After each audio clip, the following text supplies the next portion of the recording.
Welcome back to Bible Bears. I'm Ryder Cullison. So, if you've watched any of my past videos, you should know by now how much I should say despise China for how they crack down on religious liberties, religious freedom. Specifically, how they've cracked down on Christian churches in China. I mean, they've literally torn down churches. You're not following our rules, we're tearing you down. They would go into homes, they take down pictures of Jesus to replace it with the President Xi Jinping.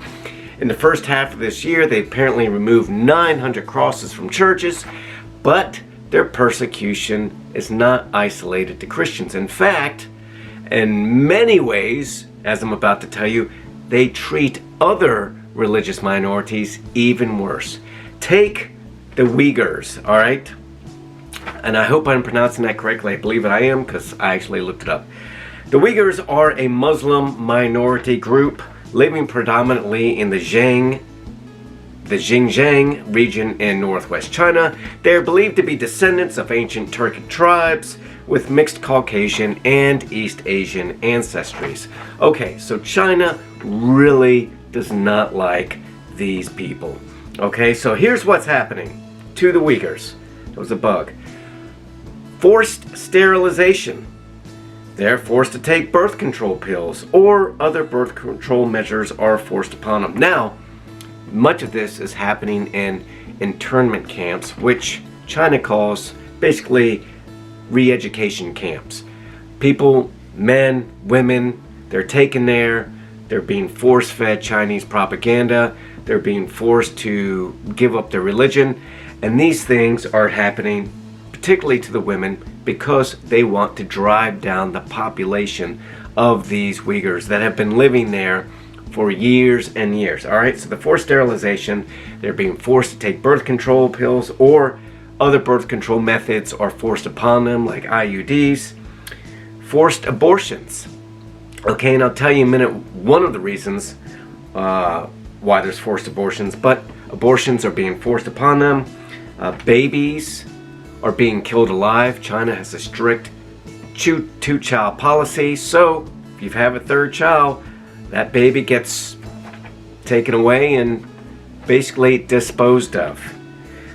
Women are being hauled to concentration camps, as I mentioned, where they may endure mental and physical torture, and according to one of the teachers that was seized, she was trying to cross the border illegally. She was basically trying to escape China with her family.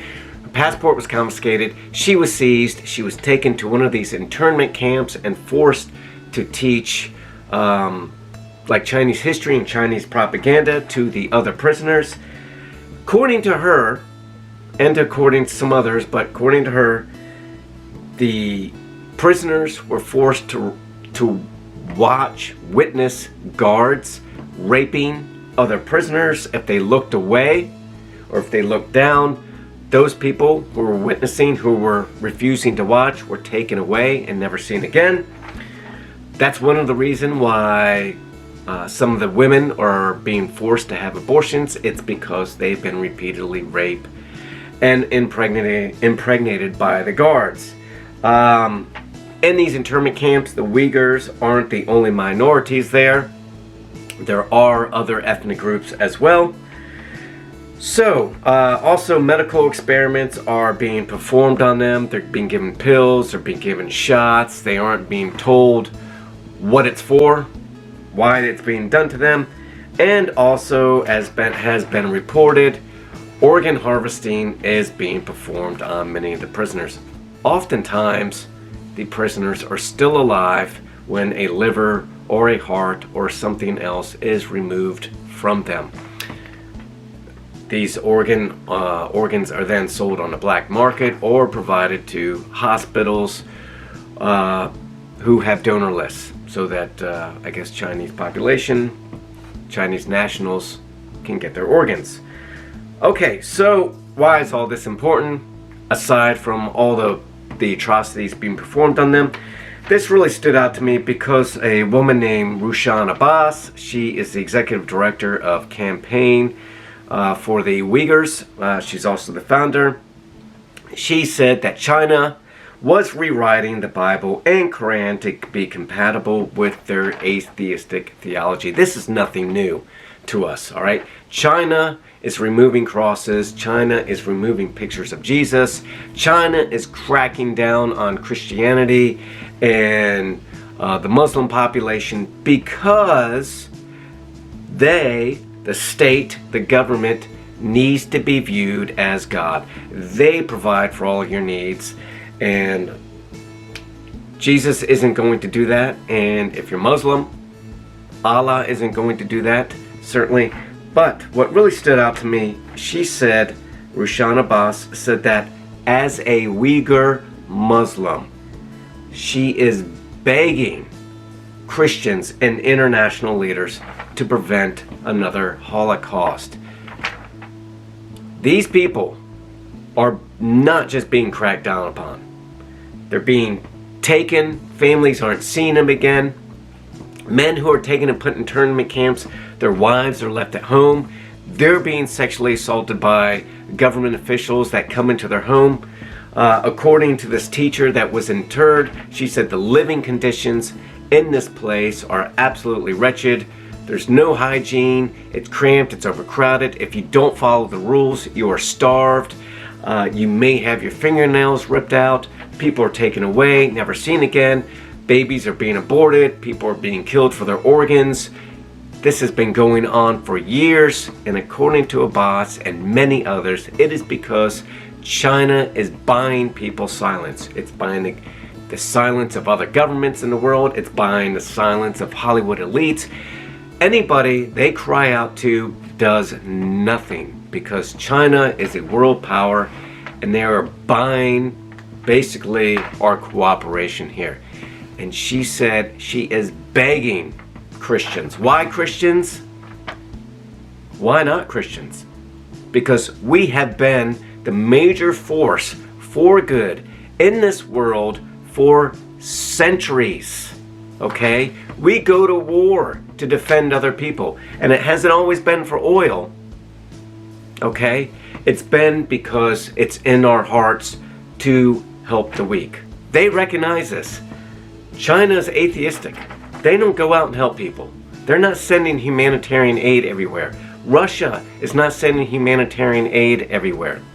The Middle East isn't going out and helping the weak. We are. We're going to Africa. We're feeding the homeless. We're feeding the hungry.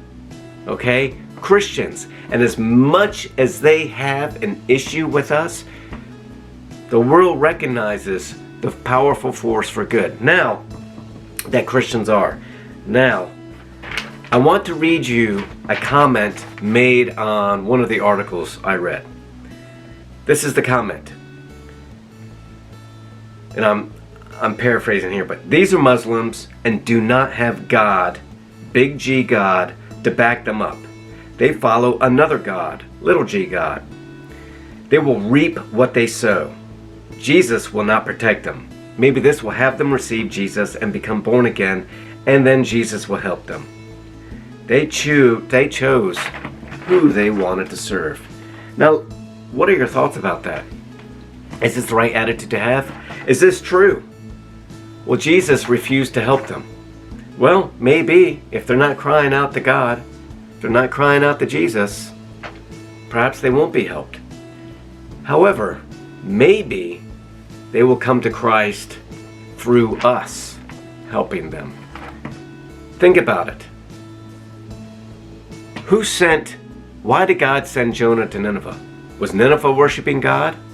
No. They weren't crying out to God. Maybe there were some people in Nineveh crying out to God. But most of them were idolaters. They were doing many of the things that these guards in these prison camps do. God sent Jonah to Nineveh to save them. Jonah didn't want to go there. He wanted to see them all punished. He didn't want, in this case, he wouldn't have just wanted to see the Chinese punished. Maybe he would have wanted to see all those ethnic, religious minority groups punished as well for not worshiping his God. Was that right? No. God knew that. He chastised them for it. Jonah was so despondent he wanted to kill himself. Wasn't the right attitude. What about Sodom and Gomorrah? God said, they have been crying out to me, so now I'm going down there to see if all their cries and their pleas are warranted. And if they are, then I'm going to sweep the city away. And Abraham said what? God, if you can find just 10 righteous people among them, will you kill all the wicked and those 10 righteous as well? Will you please at least spare them all if you just find 10 righteous? And God said, what? For the sake of those 10, I will spare Sodom. Are there not 10 righteous people in those internment camps? Should we not help them? So that's my question to you. The Muslims are reaching out to us. It's like the lamb and the lion and the lamb. Can this be possible?